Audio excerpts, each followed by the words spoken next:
유튜브 좀 그만 보시고요. 제가 요새 깜짝 놀란 게 있어요. 40대들 중에 어마어마한 분들이 게임을 하더라고요. 게임을 너무너무 많이 해서 게임 시장이 왜 이렇게 돈을 버나 했어요. 전 국민이 게임을 하더구만요. 노인들은 치매 예방한다고 게임하고, 중년들은 이런다고 게임하고, 40대는 저는 깜짝 놀랐어요. 지하철을 탔는데 제가 휴대폰을 잘 안 해요. 다른 사람들 뭐 하나 이거 보는 게 제 낙이에요.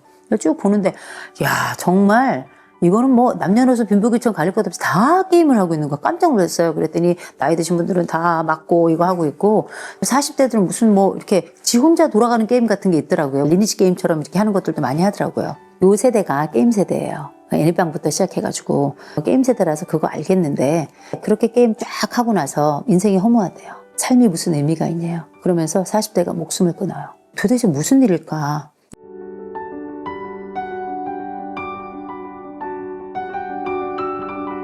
마흔이 지나면 부록이라서 감정에 휘둘리지 않을 것 같은데 시도 때도 없이 짜증이 솟구칠 때가 많은 것 같은데 짜증을 다스리는 법? 짜증이 솟구치는 이유는 원래 당신이 짜증이 많은 사람이에요. 그러니까 시도 때도 없이 짜증을 내는 거예요. 짜증이라는 것도 하나의 반응이거든요. 어떤 상황이 뭔가 잘 풀리지 않아. 근데 시도 때도 없이 아무 때나 너무나도 자주 짜증이 난다 한다면 이건 둘 중에 하나예요. 당신이 매우 예민하고 아주 성질이 이상한 사람이거나 아니면 병이거나 둘 중에 하나예요. 우리가 요새 이런 것들을 굉장히 예민하다 이렇게 얘기하더라고요. 전 이거 너무 좋게 얘기하는 것 같아요. 그냥 성질이 안 좋은 거예요. 왜냐면 다른 사람들은 다 괜찮은데 왜 혼자 난리예요. 그렇잖아요. 자기 스스로 위로받고자 당신 참 예민한 사람입니다. 요새 예민한 관련된 책들이 많이 팔리더라고요.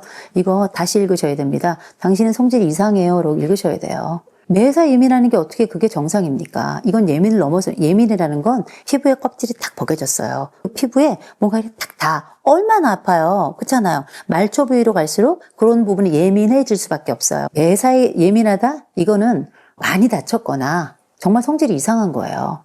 제일 먼저 알아둘 것, 짜증을 많이 낸다면 주변이 이상한 게 아니라 결국은 매사에 짜증을 내는 당신의 문제일 수 있다라는 거 먼저 좀 말씀드려요. 두 번째로는 이 매사 짜증을 많이 내는 사람들의 특징이 있어요. 기본적으로 에너지 수준이 작아요. 나에게 주어진 일보다 내가 가진 에너지가 작아요. 에너지는 딸리죠. 이 일은 다 해내야 되겠죠. 시간은 촉박하죠. 그러니까 사람이 막 이 안쪽에서 애가 마르는 거예요. 기본적으로 사람은 제가 늘 말씀드리잖아요. 국어랑 수학을 잘해야 된다. 국어를 잘해야 주제를 알고 수학을 잘해야 분수를 한다.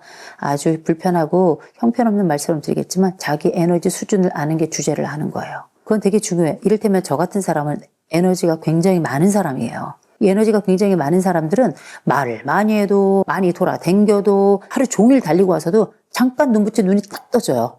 에너지 수준이 많으니까. 그리고 나서 다른 사람들하고 막 또 떠들어요. 남들이 보면 미친 줄 알아요. 에너지가 없는 분들은 몇 사람하고 얘기하잖아요. 다크서클이 여기까지 내려와요. 그냥 봐도 당뇨야. 너무 힘들어 보여. 왜냐면 혈당이 떨어진 것 같으니까요. 근데 생각해 보세요. 사람이 자기 에너지에 넘치게 쓰면 병이 나요. 에너지가 많은데 이걸 제대로 쓰지 못하잖아요. 그러면 화를 내는 거예요.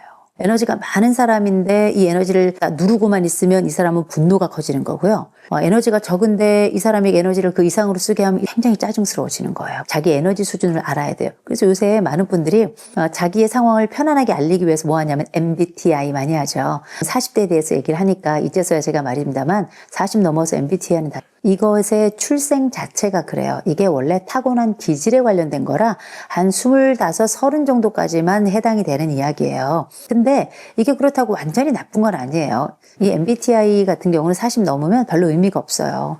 기질을 기반으로 한 거라 기질은 타고나는 거거든요. 이건 한 25, 30 정도까지밖에 거의 영향력을 안 미쳐요. 벌써 40이면 중년 아니에요. 중년이면 이때부터는 내가 이전에 경험들도 그렇고 그래서 산전수전 공중전 다 거치면서 아주 뭐 조용했던 사람도 어떤 의견을 피력할 때도 피력하게 되고요. 늘 시끌벅적했던 사람들도 어떨 때도 입 다물고 있는 거예요. 그러면서 양쪽을 골고루 쓸 수 있는 힘이 생기는데 다른 사람들에게 나를 설명하기 너무 좋은 거예요. 나 ESTJ야? 나 조용하니까 어떻게 나는 에너지가 별로 없어. 그러니까 나한테 말 너무 시키지 마. 이렇게 얘기할 수 있겠죠. 이렇게 나를 보호하는 방탄으로 MBTI를 또 쓰기도 하고 그러는데 이를테면 내가 I란 사람이라고 칩시다. 내향적인 사람이에요. 내향적인 사람이면 이 사람은 에너지가 기본적으로 작아요. 작아가지고 사는 사람들하고 막 있잖아요. 그리고 에너지가 막 쭉쭉쭉 빨려. 해리포터에서 디멘토가 막 쑥쑥 빨려가는 것처럼. 그 나중에는 아주 그냥 기운이 하나도 없어가지고 장기까지 다 털려가지고 온단 말이에요. 2인 사람은 너무 적은 사람하고만 이야기를 하면 재미가 없어요. 크게 무대에 올라가 세상의 중심에서 사랑을 외쳐야 되는데 그리고 나를 알아주지 않는 존재들이 내 앞에서 이런저런 얘기하면 그것도 막 짜증난단 말이에요. 에너지가 적은 사람들은 횟수를 줄여야 돼요. 에너지가 적은 사람들은 인원을 줄여야 돼요. 에너지가 많은 사람들은 횟수를 늘리고요. 에너지가 많은 사람들은 인원을 늘려야 돼요. 자기가 가지고 있는 본연의 것이 에너지가 어떤 것인지 알고 에너지에 따라 가지고 자기의 환경을 선택하는 것도 굉장히 중요하다는 거죠. 저 같은 사람을 만나면 많은 분들이 어쩜 그렇게 새벽 4시부터 해가지고 밤 12시, 1시까지 그렇게 일을 하세요. 어떻게 술을 안 드시고도 그렇게 밤새도록 술 취한 사람처럼 노세요. 그렇게 얘기하거든요. 저는 에너지가 많거든요. 저는 술을 안 마시니까 밤새 그렇게 술 취한 사람처럼 놀고 밤새 탬버린 흔들고 놀고 막 왁자지껄 떠들고 그 다음에 4시 반에 일어나서 바로 기도해요. 이렇게 기도하고 그 다음에 일을 시작해요. 얼마나 웃겨요. 그죠? 근데 그건 에너지 수준이 높고 에너지가 많아서 그런 거예요. 자기 에너지 수준을 파악하는 거 굉장히 중요하다. 세 번째로는 자기만의 해소법을 좀 가지고 있어야 돼요. 소변 보고 싶다고 아무 데나 소변 봐요? 똥 마렵다고 아무 데서나 그렇게 똥을 갈기지 않아요. 자리를 보고 다리를 뻗습니다. 그런 것처럼 내가 짜증을 내야 될 자리가 있고 짜증을 내야 되지 않아야 될 자리가 있는데 너무 에너지가 적고 너무 짜증이 많은 사람들은 이런 걸 하기가 어려워요. 나만의 해소법을 좀 가지고 있어야 돼요. 내가 에너지 수준이 너무 작다? 자주 주무세요. 내가 나도 모르게 짜증이 자꾸 올라온다? 다시마 사탕을 좀 드세요. 이런 다시마 같은 것들이 굉장히 이런 예민함을 좀 낮춰주는 이런 기능을 해요. 에너지가 너무 없는 분들에게는 콜라겐 드시라고 얘기하고요. 너무 날카롭고 예민한 분들은 다시마 사탕을 입에 달고 살라고 얘기를 해요. 이거 씹느라고 힘이 들어가지고 저절로 조용해져요. 이게 아무것도 아닌 것 같지만 나만의 방법을 가지란 말씀을 드리는 거예요. 짜증이 많다, 예민하다, 내가 이런 예민함을 줄일 수 있는 나만의 방법을 알고 있는 것과 없는 건 굉장히 차이가 많이 나요. 이렇게 짜증이 많고 예민한 사람은 이런 영업 같은 거 잘 하면 안 돼요. 사람 많이 만나는 직업을 가지면 진짜 사람 거의 죽어납니다.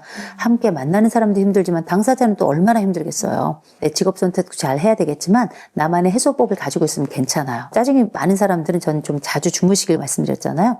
5분도 괜찮아요. 10분도 괜찮아요. 짬짬이 쪽잠을 주무시는 것만으로도 훨씬 더 에너지가 보관이 되고 다른 사람들 많이 있고 밤새도록 뭘 해야 된다고 하잖아요. 제가 체력이 딸려가지고 몸이 좀 안 좋아서 좀 일찍 가서 좀 가야 될 것 같다라고 살짝 절반의 사실과 절반의 거짓말 이렇게 합쳐가지고 일찍 퇴근하세요.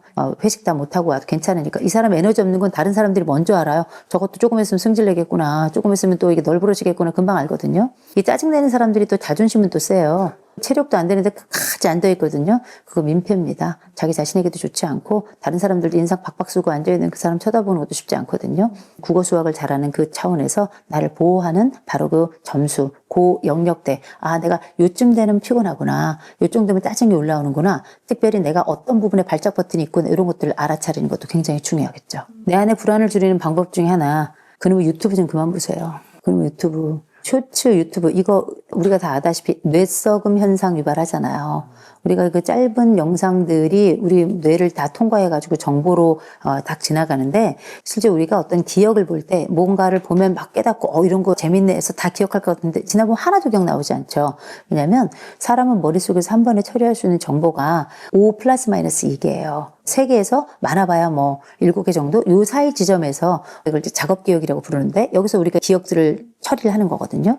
너무 많은 것들이 지나가면 머리가 멈춰버려요. 근데 우리는 뇌는 움직여야 되잖아요. 움직이지 않으면 어떻게 일종의 뇌 썩음 현상처럼 기억이 거의 삭제되거나 이런 상황들이 생기고 기억력도 굉장히 깜빡깜빡하면 이런 현상들이 생겨나거든요. 마치 무슨 치매 증상처럼. 우리가 건강한 마음 보낼 때 건강한 삶을 만들고 건강한 시간을 만들려면 20세기의 맛을 보고 20세기에 물을 마시고 살았던 이 40대라면 오히려 20세기 이 아날로그의 기쁨을 좀 경험했으면 좋겠어요. 유튜브 좀 그만 보시고요. 제가 요새 깜짝 놀란 게 있어요. 40대들 중에 어마어마한 분들이 게임을 하더라고요. 게임을 너무너무 많이 해서 게임 시장이 왜 이렇게 돈을 버나 했어요. 전 국민이 게임을 하더구만요. 노인들은 치매 예방한다고 게임하고 중년들은 이런다고 게임하고 40대는 저는 깜짝 놀랐어요. 지하철을 탔는데 제가 휴대폰을 잘 안 해요. 다른 사람들 뭐 하나 이거 보는 게 제 낙이에요. 쭉 보는데 정말 이거는 남녀노소 빈부귀천 가릴 것 없이 다 게임을 하고 있는 거 깜짝 놀랐어요. 그랬더니 나이 드신 분들은 다 맞고 이거 하고 있고 40대들은 무슨 이렇게 지 혼자 돌아가는 게임 같은 게 있더라고요. 리니지 게임처럼 이렇게 하는 것들도 많이 하더라고요. 요 세대가 게임 세대예요. 애니빵부터 시작해가지고 게임 세대라서 그거 알겠는데 그렇게 게임 쫙 하고 나서 인생이 허무하대요. 삶이 무슨 의미가 있냐요. 그러면서 40대가 목숨을 끊어요. 도대체 무슨 일일까? 이게 왜 그러냐면 이 40대부터 윗세대가 갖지 않은 아주 새로운 현상이 나타납니다. 주변이 동양화가 아니라 서양화가 돼요. 서양화는 말입니다. 벽마저도 하얀색으로 칠해요. 이게 서양화예요. 동양화는 여백임이라는 게 있어요. 우린 동양 사람들이에요. 그냥 어느 것 없는 것 자체도 큰 문제가 되지 않는. 근데 서양 사회가 되면서 소리가 24시간 꽉 차고요. 화면이 24시간 꽉 차고 정보가 꽉 차고 모든 것들이 다 컬러풀이에요. X세대까지만 해도 흑백 세대였거든요. 다 꽉 차는 세상을 살게 됐더라고요. M세대부터 본격적으로. 어떤 것이 정지한 순간 완전히 당황해버려요. 제가 이걸 동양화 서양화라고 이렇게 비교를 드린 건 모든 것들이 꽉 차 있는 세상 속에서 왜 이들은 고독해하는가. 이게 가장 대표적으로 24시간 이 시간들을, 이 눈을, 이 귀를 가만히 두질 않아요. 멍때리기 대회 같은 게 있잖아요. 그냥 인간은 원래 아무것도 안 하는 시간이 많아요. 우리가 직장 가서 24시간 일합니까? 양심을 걸고. 아니잖아요. 그냥 눈 뜨고 있는 시간도 있고 어떨 때 몰래 뭐 쇼핑도 하고 다 뭐 그런 거 아니겠어요? 아니 뭐 그렇게 인생이 우리가 학교 간다고 24시간 공부합니까? 그렇지 않아요. 다 만화책도 보고 옛날에 하이틴 로맨스도 보고 다 그런 거지. 그런 것처럼 인생이 원래 다 공백이 많아요. 피부 보세요. 땅구멍이 보이지 않지만 어마어마하게 많아요. 다 인생이 그런 거예요. 그런데 꽉 찬 것처럼 살아가니까 이 안쪽에 과부하가 오는 겁니다. 어느 순간에 이것 중에 하나만 없어도 마치 텅 빈 것 같아요. 두 가지 이상 없어지잖아요. 완전히 나는 빈 개체가 된 것 같은 느낌이 든단 말이에요. 이 빈 공간을 견디질 못해요. 이 서양화 인생들이. 한복을 입지 않는 이 세대들이 이 빈 공간을, 공백을 견디지를 못합니다. 어려서부터 학원을 뺑뺑뺑뺑 돌았거든요. 잘 때까지 숙제했거든요. 한 번도 쉬지 않고 24시간을 뭔가를 채워야 됐던 그 세대가 이제 나이를 먹어버린 거예요. 이 꽉 찬 세대, 그 꽉 찬 시간들이 한 시간이라도 빈다면 견딜 수 없으니까 짬짬이 뭘 해야 되냐면 또 달리기라도 해야 되는 거예요. 게임이라도 해야 되는 거예요. 이런 동양화를 넘어서서 서양화를 살고 있는 이 세대들이 가지고 있는 자기도 모르는 이런 빈 공간에 대한 이 불안과 강박을 눈치채야 돼요. 알고 있어야 조금 자유로워져요. 내가 어떤 것이 좀 비는 순간 굉장히 불안해하는구나. 그러면 아무것도 없는 순간들을 자꾸 만들어 가야 돼요. 아무것도 안 하는 순간. 그래서 그냥 아무것도 안 하는 순간 중에 하나가 뭐냐면 그냥 걷는 거예요. 아무것도 안 하는 순간 중에 하나. 그냥 집에서 이거저거 슬슬 음쓰나 버리고 가고 그냥 다른 애들 어떻게 크나 이렇게 그냥 쳐다보고 배우자는 엉덩이가 얼마나인가 한번 쳐다보고 내 배우자가 지금 흰머리가 몇 개나 있네 이런 거나 좀 보고 작업이라고 생각하지 않는 시간이 있어야 돼요. 노동이라고 생각하지 않는 시간이 있어야 된다는 거죠. 게임 하잖아요. 어마어마한 노동이에요. 뇌의 노동 어마어마합니다. 그 모든 것들을 지켜보면서 눈 어마어마한 노동하죠. 귀 어마어마한 노동하잖아요. 아무것도 하지 않는 시간이 있어야 돼요. 그래서 의도적으로 절대 시간 30분 얘기하는 사람이에요. 절대 시간 30분은 뭐냐면 보통 제가 언제 쓰냐면 내가 집에 들어갔는데 너무 힘들어 어려워 그러면 좀 쉬고 싶잖아요. 우리가 또 맞벌이도 하고 아이도 봐야 되고 또 집에서 이런저런 일 해야 되는데 늘 다른 사람들의 시공간에 우리 일상이 맞춰져 있으니까 그때 집안 식구들이 같이 약속하는 거예요. 절대 시간 30분 팻말 딱 하나 만들어가지고 요건 하루에 한 번만 쓸 수 있는데 팻말 가지고 딱 들어가면 이 사람 30분은 누구도 못 건드려. 아이도 그 방에 들어갈 수 없어. 애들이 처음엔 문 두드리고 울고 불고 난린데 그러면 다른 쪽 배우자가 딱 막아줘야 돼요. 아빠랑 놀자, 엄마랑 놀자. 30분 있을 땐 너도 건드릴 수 없어. 아이도 그 30분을 쓸 수 있게 해야 돼요. 애들은 보통 30분 못 견디니까요. 이거 되게 중요한 게 해방되는 시간이 있어야 되는 거예요. 소리로부터, 시각적인 움직임으로부터, 여러 복잡한 정보로부터. 우리 일상이 꽉 차 있는 것들로부터 해방 창구들이 좀 있어야 되거든. 아무것도 하지 않는 그 시간. 그래야 이 사람은 건강하다고 생각해요. 모공이 있어야 숨을 쉬죠. 콧구멍이 뚫려야 숨을 쉬잖아요. 우리의 삶이라는 것도 구멍난 인생은 잘못된 인생이 아니고요. 여백의 인생이라는 걸 알고 있어야 된다는 거예요.